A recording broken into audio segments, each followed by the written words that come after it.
نحمده ونستعينه ونستغفره ونؤمن به ونتوكل عليه ونعوذ بالله من شرور أنفسنا ومن سيئات أعمالنا من يهده الله فلا مضل له ومن يضلل فلا هادي له وأشهد أن لا إله إلا الله وحده لا شريك له وأشهد أن محمدًا عبده ورسوله يا أيها الذين آمنوا اتقوا الله حق تقاته ولا تموتن إلا وأنتم مسلمون يا أيها الناس اتقوا ربكم الذي خلقكم من نفس واحدة وخلق منها زوجها وبث منهما رجالا كثيرا ونساء واتقوا الله الذي تساءلون به والأرحام إن الله كان عليكم رقيبا يا أيها الذين آمنوا اتقوا الله وقولوا قولا سديدا يصلح لكم أعمالكم ويغفر لكم ذنوبكم ومن يطع الله ورسوله فقد فاز فوزا عظيما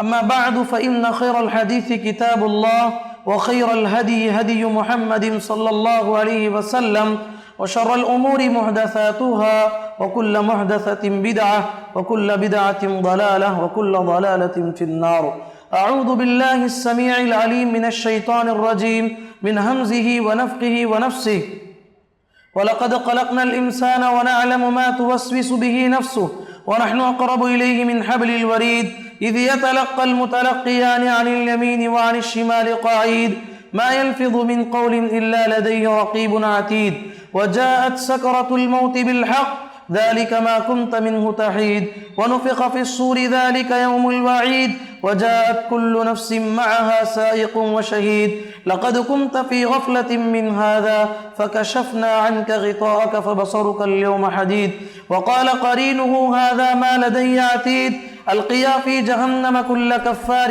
عنيد مناع للخير معتد مريب الذي جعل مع الله إلها آخر فألقياه في العذاب الشديد قال قرينه ربنا ما طغيته ولكن كان في ضلال بعيد قال لا تختصموا لدي وقد قدمت إليكم بالوعيد ما يبدل القول لدي وما أنا بظلام للعبيد وقال عز وجل والذين يصلون ما أمر الله به أن يوصل ويخشون ربهم ويخافون سوء الحساب حاضرین جمعہ، ہر قسم کی تعریف اللہ وحدہ لا شریک کے لیے لائق و زیبا ہے کہ اسی نے اس عظیم کائنات کو ایک عظیم مقصد کے تحت پیدا کیا ہے۔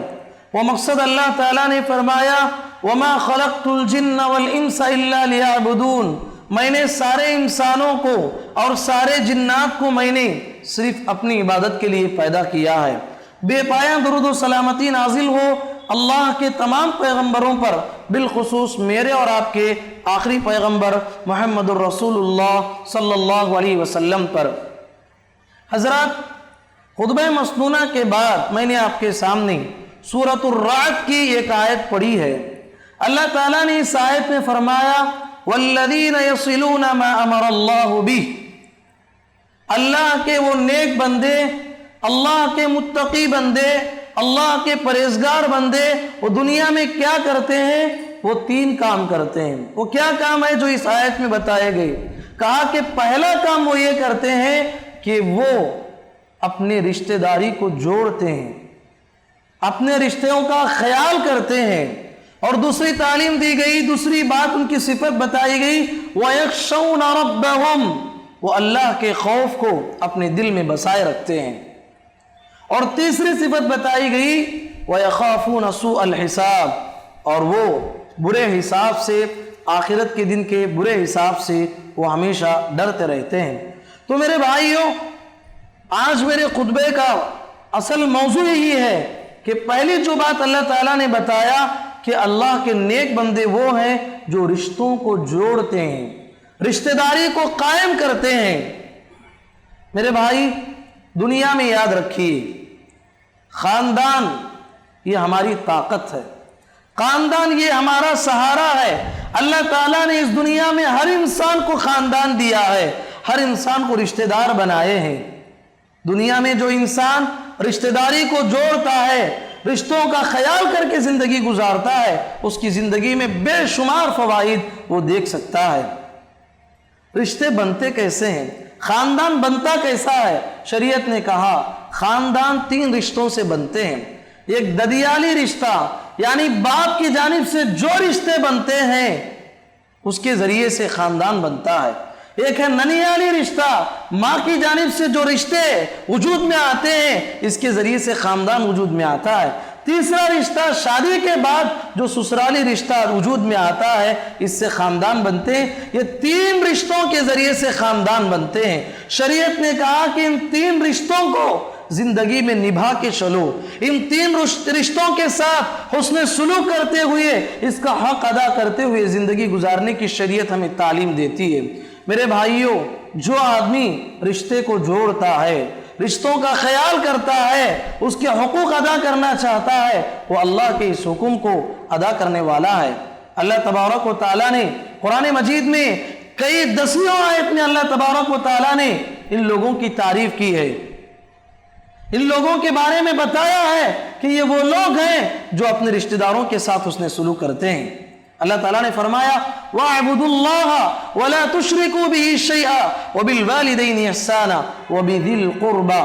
اللہ تعالیٰ نے کہا ایک اللہ کی عبادت کرو، اس کے ساتھ کسی کو شریک نہ کرو، اپنے والدین کے ساتھ حسن سلوک کرو، اور کہا کہ اپنے رشتہ داروں کے ساتھ حسن سلوک کرو. رشتوں کو نبھا کے زندگی گزارنے کی تعلیم شریعت ہمیں دیتی ہے. میرے بھائی، دنیا میں جو آج پریشانیاں ہمیں ملتی ہیں اس کی ایک سب سے بڑی وجہ یہ ہے کہ ہم رشتہ داروں سے کٹ کے زندگی گزارتے ہیں.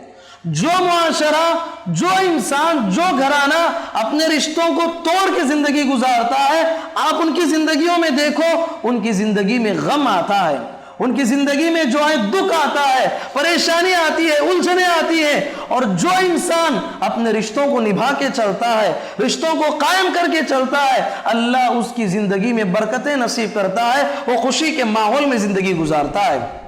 جب اللہ تعالیٰ نے رشتہ داری کو پیدا کیا، رشتہ داری کو پیدا کیا تو رشتہ داری جو ہے عرش سے لٹک گئی، عرش سے لٹک گئی اللہ کے، اور اللہ سے کہنے لگی اے اللہ میرے گزارش ہے الا من وصلنی وصلہ اللہ ومن قطعنی قطعہ اللہ. اے اللہ یہ میری درخواست ہے، دنیا میں کوئی بھی انسان رشتہ داری کو جوڑ کے زندگی گزارتا ہے، اے اللہ تو اس سے قریب ہو جا. اللہ اس سے قریب ہو جاتا ہے. یعنی اللہ کی رحمت اس خاندان پہ ہوتی ہے جس میں آپس میں ایک دوسرے کو برداشت کرتے ہوئے مل کے زندگی گزارتے ہیں. وَمَنْ قَطَعَنِي قَطَعَهُ اللَّهُ. اور جس خاندان میں جو افراد اپنے رشتہ داری کو توڑ کر اور خاندان میں جھگڑے کر کے آپس میں جدا ہو کے زندگی گزارتے ہیں، اللہ کی رحمت سے دور ہو کے وہ انسان زندگی گزارتا ہے. تو اس لحاظ سے میرے بھائی زندگی میں یاد رکھیے، رشتوں کو جوڑ کے، رشتوں کو نبھا کے زندگی گزارنا یہ بہت بڑی نیکی ہوتی ہے. یہاں تک کہ یہی نیکی ہمارے لیے دخول جنت کا ذریعہ بنتی ہے. سبحان اللہ. اللہ کے نبی محمد الرسول اللہ صلی اللہ علیہ وسلم جب مکہ چھوڑ کے مدینہ آئے، مکہ چھوڑ کے مدینہ آئے تو کیا دیکھتے ہیں؟ عبداللہ بن سلام رضی اللہ عنہ یہودیوں کے بہت بڑے عالم تھے. جب لوگوں نے کہا نبی آئے، پیغمبر آئے ہیں، نبی آئے ہیں، عبداللہ بن سلام تو آسمانی کتابوں کا علم رکھتے تھے. انہوں نے دیکھا کہ کون پیغمبر ہے، میں بھی دیکھ لوں. تو سب سے پہلے جب محمد الرسول اللہ صلی اللہ علیہ وسلم پہ میری نظر پڑی، عبداللہ بن سلام کہتے ہیں میں نے دیکھا کہ یہ چہرہ کسی جھوٹے انسان کا چہرہ نہیں ہو سکتا. پہلے تو چہرے کے ذریعے سے مجھے یقین ہو گیا یہ کوئی جھوٹا انسان نہیں ہو سکتا. دوسری بات، جب سب سے پہلے اللہ کے نبی صلی اللہ علیہ وسلم نے سب سے پہلا پیغام، سب سے پہلا میسج اور سب سے پہلی تعلیم، حضرت عبداللہ بن سلام کہتے ہیں کہ سب سے پہلی تعلیم جو میرے کانوں میں پڑی محمد الرسول اللہ صلی اللہ علیہ وسلم کی، پیارے نبی یہ کہہ رہے تھے ایھا الناس ایھا الناس افشوا السلام وَأَطْعِمُوا الطَّعَامَ وَصِلُوا الْأَرْحَامَ وَصَلُّوا بِاللَّيْلِ وَالنَّاسُ نِيَامٌ تَدْخُلُوا الْجَنَّةَ بِسَلَامٍ. پیارے نبی نے کہا کہ لوگوں 4 کام کر لو، 4 کام کر لو، 4 کام کرو گے اللہ تعالیٰ آسانی سے تمہیں جنت نصیب فرمائے گا. وہ 4 کام کیا ہے؟ پیارے نبی صلی اللہ علیہ وسلم نے پہلی تعلیم دی افشوا السلام، سلام کو عام کرو.